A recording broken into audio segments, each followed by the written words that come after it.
Hello everyone, Dave Landry here from DaveLandry.com. This is Trading Simplified, episode 41. Wow, where has time gone? So what are we talking about? Well, I've been working on a piece for quite a while on Nicholas Darvas, and I'll explain to you who he is. And this week I want to talk a little bit about his methodology in relation to breakouts, because it was a breakout methodology, and when breakouts work and when they don't. There's a lot of issues with breakouts, and I'm going to flesh that out throughout, but there are cases where they can work really well, and I'll show you some actual trades I took using something somewhat similar to what Mr. Darvas used, and that'll make a lot more sense in a few minutes. So I'm going to continue the methodology in action, show you a couple of those breakout trades that actually worked.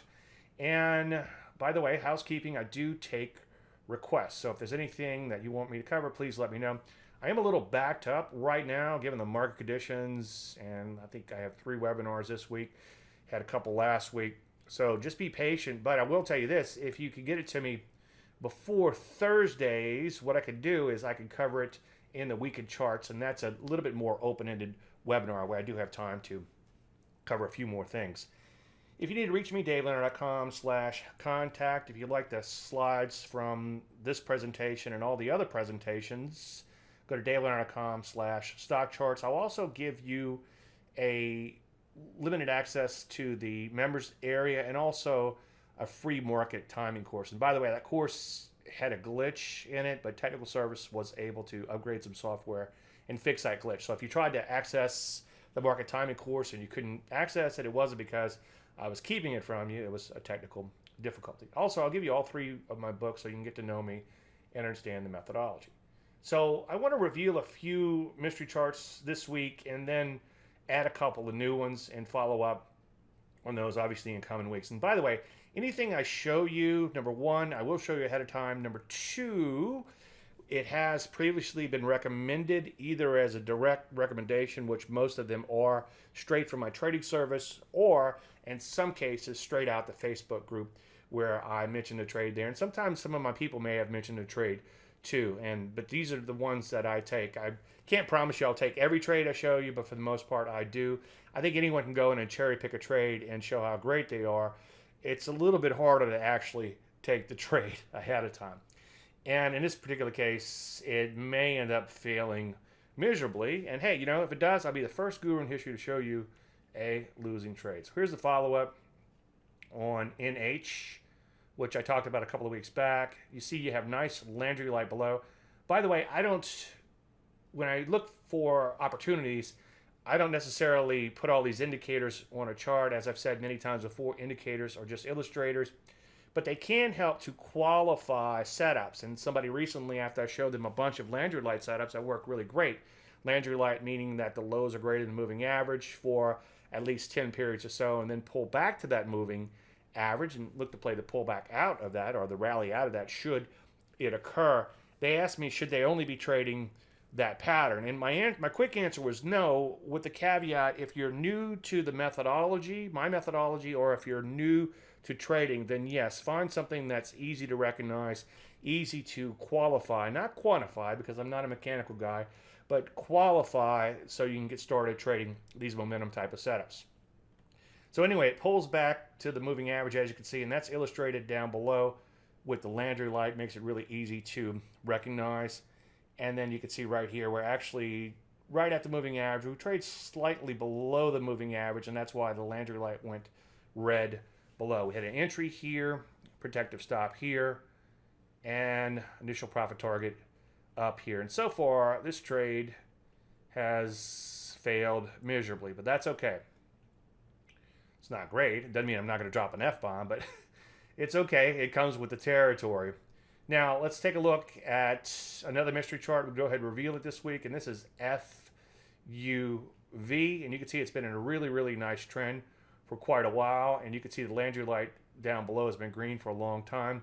If you notice these 2 little lines, that's parameters you could set, and I like to set them around 10, because once you get past 10 or so, it means the stock has been trending, or any other market for that matter. In fact, this week I was actually going to talk about how everything works better with trend and show a bunch of trending markets, and we'll have to follow up on that in coming presentations. Anyway, as you can see, pulls back to the moving average, which is also illustrated down here. And by the way, the other thing that this Landry Light allows you to do is you could write a, I'm not going to say a simple scan, but a fairly simple scan that should be able to recognize this. And maybe I'll touch base with the programmers and see if there's something that we can get programmed in so you can recognize these patterns, or scan for them, that is.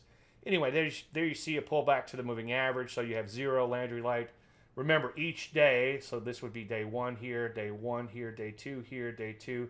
Each day you have Landry Light above. This little indicator down here, or as I call them, illustrator, goes up one little tick. So we've had 70 days where the stock was, the lows were above its 30-day EMA. So we had an entry here, protective stop down here, and initial profit target up here. Now you can see that it did trigger and unfortunately came right back in. The good news is it is beginning to rally a little bit today, so there is some hope with this position. But hey, if it doesn't work out, that's what we have a stop for. Now I have another one here which will probably come off because it's getting hit fairly hard today. But remember, no trigger, no trade. Once again, same sort of patterns in place. Landry Light for a considerable amount of time, a pullback to the moving average, which you can see illustrated in the indicator below. And then there it is in the chart. Entry is here. Protective stop is down here. And the initial profit target is up here. I guess the next question is, how do you set all these? Go in and watch the show on money management, and go into the modules on my website and watch the module on money management. Now that is behind the firewall, so you will have to be a gold member for that.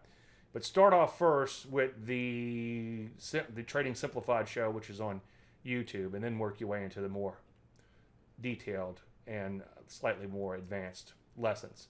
So anyway, you can see that so far it has not triggered an entry. It's getting whacked pretty hard today, so it might come off today as an official setup. Now we have a new mystery chart here. I absolutely love this setup. Notice that it's been in a really, really, really nice trend for a long time. It's also in a persistent trend, which is the pattern I call a persistent pullback, where a market goes up day after day after day. Mathematically, that's equivalent to linear regression, but I just like to draw a line through as many bars as possible. And I'll draw in that pattern next week to show you what I'm talking about. But you can see nice little pullback to the 30-day EMA. Entry is up here. Protective stop down here. And initial profit target up here. So we'll follow up on this one in upcoming shows and see how things shake out. Here's another mystery chart. And you can see that we did have Landry Light for a long, long time. We had to pull back to the moving average. The only problem at that particular time was the stock did lose some momentum. So let me just show you what I mean. You can see it kind of lost some steam in here.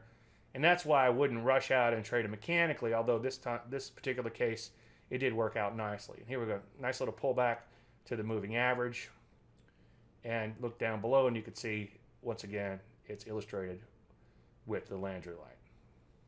So I'll follow up on these in upcoming presentations, and let's just see what happens, good, bad, or indifferent. I sort of like to show things warts in all, and if you've been following along with the show, we did have a really good run, pretty amazing run. It actually amazed me in these mystery charts, at least for a while. Now, I want to talk a little bit about Nicholas Darvas, and I initially was thinking that I would really get into some of his philosophies, and I think what's kind of an amazing thing with Nicholas Darvas is that he sort of backed in to a lot of great lessons, and he actually learned technical analysis by complete accident. Some very, very simple technical analysis. Now, before we get into all his lessons, which we will probably touch upon in upcoming weeks and upcoming shows, I want to talk a little bit about his methodology that he discovered by accident. He noticed that stocks that perform well would make a box and then make another box and just keep making these boxes, so to speak, on top of each other. And by the way I got in this Darvas kick is a few weeks back, a client asked me about a stock, and I said, well, that's what I call a box stock. It just tends to go up and doesn't always give us a setup to get on board. And I'll explain that in more details in upcoming shows. But if you could figure out how to get into these box stocks ahead of time, you would own the world, because they're just fantastic momentum stocks. Unfortunately, if you're trading a breakout methodology, again, you're going to get stopped out a lot, and that's one of the downsides to it. Now, Darvas defined the top of the box as a high that wasn't touched for 3 days, and the bottom of the box as a low that wasn't touched for 3 days. So you don't know the top until at least 3 days after the high, and you don't know the bottom until at least 3 days after the bottom. So just remember, just look at where I have this little blue line, this little dotted line in here. So there's no hindsight in how he defines his boxes. Now, he would only buy into brand new highs into markets, which actually works out pretty good in IPOs, because IPOs have a breakout characteristic. And if you've been following along with me for a while, you know that I'm more of a pullback player than a breakout player. But when it comes to IPOs, I will trade breakouts. And I'll show you a couple of little patterns that I really like to trade there in just 1 second. So that's how he defined his boxes. A lot of people said that he was in the right place at the right time. And he was. And I told the story that about somebody who I met in my business experience early on that made $80 million. And he told me flat out that he couldn't repeat that in today's market. And he said he was like in the land of the blind and he had one eye. I've known some clients. I actually had a close personal friend that made a lot of money. Unfortunately, have given it all up in the markets. And all of these people were in the right place at the right time. Now, not to take anything away from them, especially the people who were able to keep the money, is that they recognize they were in the right place at the right time. And with the crazy volatility lately, I'm beginning to wonder, or have been wondering, I should say, if we're in the right place at the right time now. So if you go back to the 50s, and he started in the late 50s trading, and initially he had quite a bit of success, and then on my third or fourth read, I realized that he was stopped out of all his positions, and that's right before the market began to implode, or right as the market was beginning to implode. As I preach quite often, a lot of times we'll be long and the market begins to roll over, we'll get stopped out of everything, and then we'll just go ahead and get short, and that's what we do as trend followers. Some people call me a trend following moron. That's okay. Call me anything you want. Just don't call me late for dinner. But anyway, most of his money was made between 1958 on, and as you can see, there's a big blue arrow in the chart. So he definitely was in the right place at the right time, but he did sort of learn that there are times when you shouldn't be trading, and those times were when you were getting stopped out of your stock so that you couldn't find new setups. And I often preach, let the database tell you what to do. And if I can't find a setup to save my life, then I know that I shouldn't be trading. And if all I can find is shorts, then maybe I should be shorting. If all I can find is biotech stocks, then maybe I should be trading biotech stocks or gold stocks or whatever the case may be. If I have a plethora of longs setting up, then obviously I want to be long. But as you can see, he did have pretty darn good market conditions for when he made his money. Now, the point I'm trying to make is that breakouts can work and do work when markets are breaking out and following through. Keep in mind that more often than not, breakouts will fail, with the exception of IPOs. And there's still quite a few failures there. Believe me, if they weren't, you'd probably never see my fat arse again because I wouldn't have told you about it, right? No, I'm half kidding. Anyway, so breakouts work when markets are breaking out and following through. So this is an IPO I traded a while back, and it had virtually no volume. This is one of those crazy acquisition companies, and what they probably did, I'm just guessing, is they bought some sort of company off the NASDAQ and created a shell company out of it. But anyway, you have 7 million shares here, so I consider this the first day of trading for this particular stock. I treated it like an IPO. And you can see you had 1, 2, 3 days where the high was not touched, so that becomes the box top. And Darvas would buy as it broke out through that box. I actually bought on the close of that particular day on a pattern I call a buy at B, which means actually that was a buy at B with the SMA. And I'll explain that in 1 second. So the buy for Darvas, he said 1/8 above and 1/8 below. Well, stocks used to trade in eighths, and I'm actually old enough to remember when stocks traded in eighths. So in this particular case, I initially set out to show that he would have gotten stopped out on a trade, to show you that more often than not breakouts don't work. But he actually would have done okay in this particular trade. using 1/8 above, 1/8 below, 1/8 being about 13 cents above and 13 cents below. In the book, he said 1/8, which means the lowest amount a stock could move, at least the lowest amount for a stock, I guess over $10 a share or whatever the case may be. And he was actually stopped out a lot. He said he expected to be stopped out about half of the time on his positions, and he learned to live with that. I think in today's markets, as a general statement, you'd be stopped out maybe 70 or 80% of the time trying to implement something like this. But it does still have its uses. Now, if we were to look at the Darvas box, it would look something like this. Remember, it's a new high that's not touched for 3 days. And I actually bought in on the close because I had Landry Light, meaning the low was greater than the 5-day SMA, which I use for this pattern.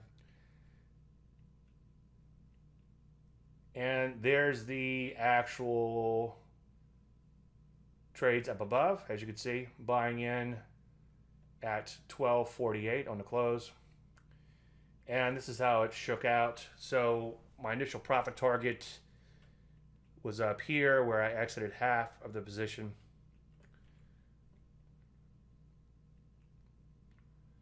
Now, when I began rereading this Darvas book, knowing that I trade breakouts and IPOs and pretty much not anywhere else, I decided to go in and look at OCFT, which was a stock that we were long in the current portfolio. In fact, we just got stopped out of this one yesterday. And when I saw that breakout way back when this stock came public, way back late 2019, I'm like, wow, I hope I traded it back then, and luckily I did. And you can see there was a Darvas box breakout. And we traded this pullback in June, in May through June, as you can see here. And I decided to put a Darvas box on top of that. So the entry for a Darvas trade would have been on the top of that box there.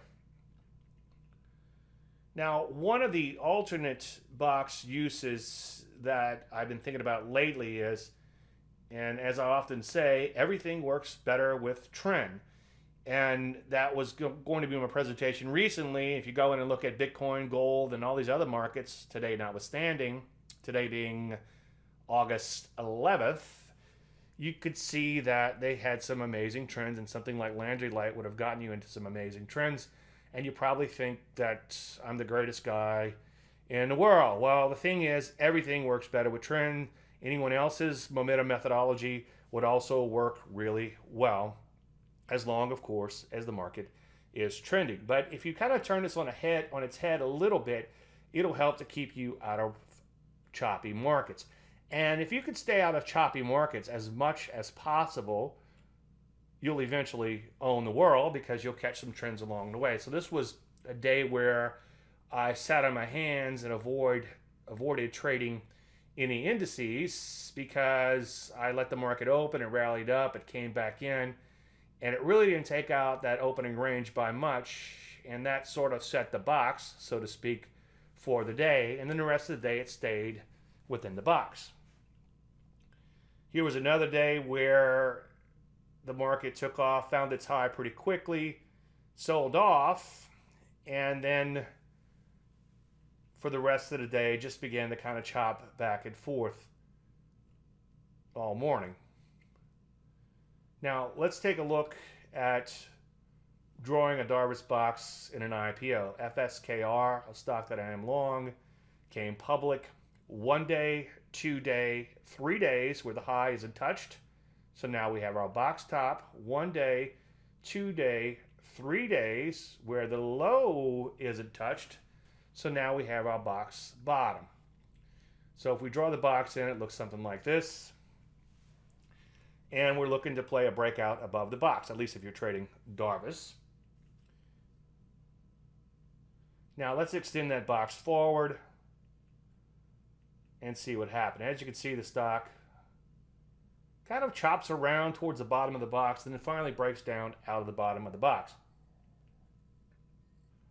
Now you can see after 3 days, the box bottom would be lowered down to the level that you see here.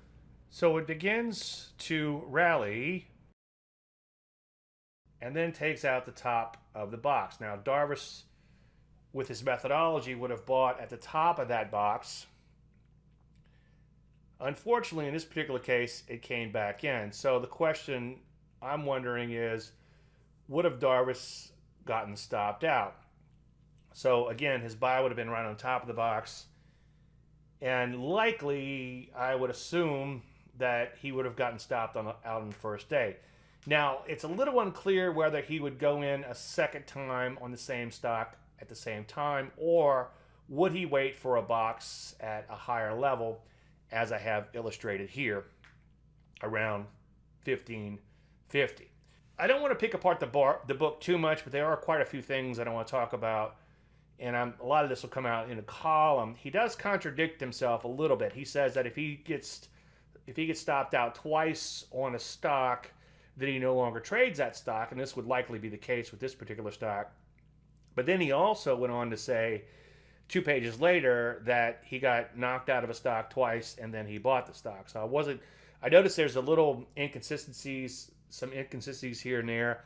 But rather than pick it apart, I think the knowledge that he sort of backed into, so to speak, throughout all this is very, very useful. And by the way, I guess the book's been out long enough, 60 years or so, I can give away the plot. He was a dancer that danced around the world while he traded stocks via cables. And there's quite a few lessons in that about being as close to the market as you need to be and no closer. So the question is, would his new entry be up here, or would he have tried once or twice or 3 times to get in above that prior box?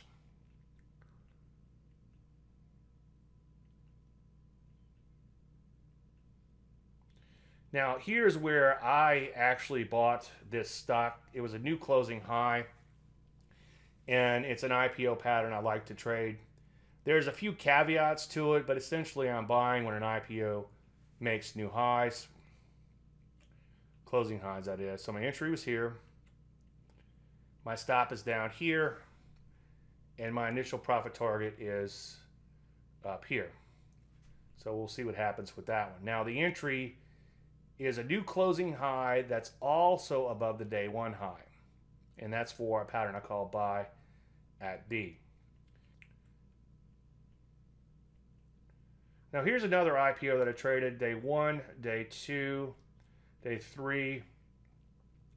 And the reason I'm counting the days, not so much to show you a Darvas box, but rather that I don't trade an IPO until the close of day 5 at the earliest, and I'm looking to trade when the market makes a new closing high. So on this particular day here, it made a new closing high. Now let's take a look at another IPO.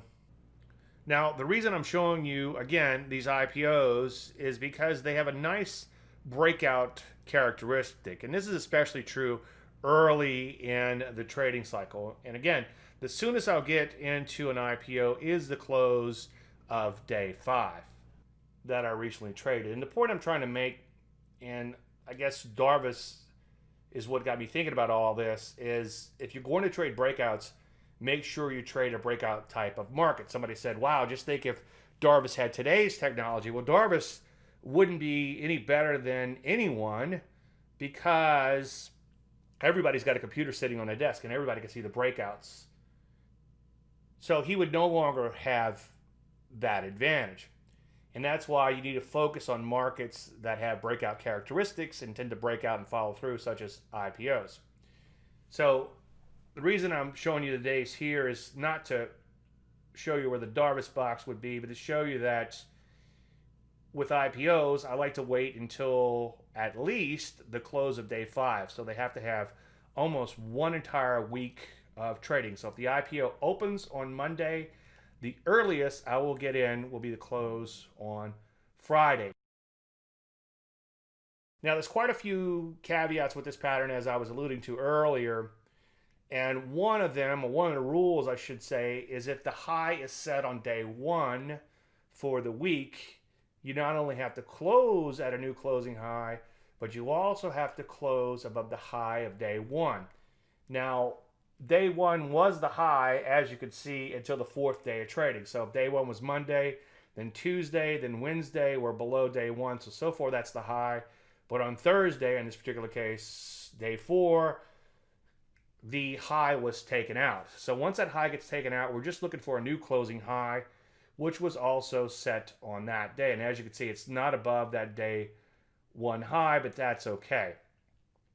Now we look to enter above the close, or the first close, I should say, above that day four high, the highest close, or the new closing high, I should say.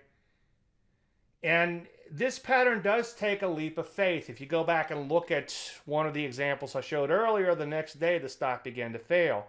And it is a little scary to get in the close and you're like, what did I just do? Whereas obviously if you're entering intraday on something else, you get in, and by the end of the day, you know whether or not, at least shorter term, whether or not you did the right thing. So here we have day 5, day 4, set the closing high again. So we look to get in above that. And it's actually you buy market on close. And then in this particular case, we had a nice rally a few days ago and I was able to exit half. This was not a direct recommendation, but this was brought up in the Facebook group. I did see it in my own scans. And I actually put out a few posts thanking everybody on Facebook because I could have easily missed this particular stock. So thank you for you guys and girls in the Facebook group on this one. So this turned out to be my best trade of the week. As usual, I want to thank everybody for watching. If there's any follow-up questions, you can reach me at davelandry.com/contact. Again, if you need the slides from this show and all the other shows, davelandry.com/StockCharts. A lot of the setups I talk about are in there. The money management's in there and quite a few other things. And you'll also get, again, limited access to the members area in a free market timing course, which now actually works, which is somewhat important, I would imagine. So put your information in, and I'll be happy to send you that along with all 3 of my books. Once again, I want to thank you for watching, and may the trend be with you. Hey, Grayson Rose here with StockCharts. Thank you so much for watching. I hope you enjoyed that video. If you did, consider giving it a like down below, maybe leave us a comment, and if you're new to the channel, you can subscribe at the link up above. We're going to bring you daily content from an incredible collection of technical analysts and financial experts.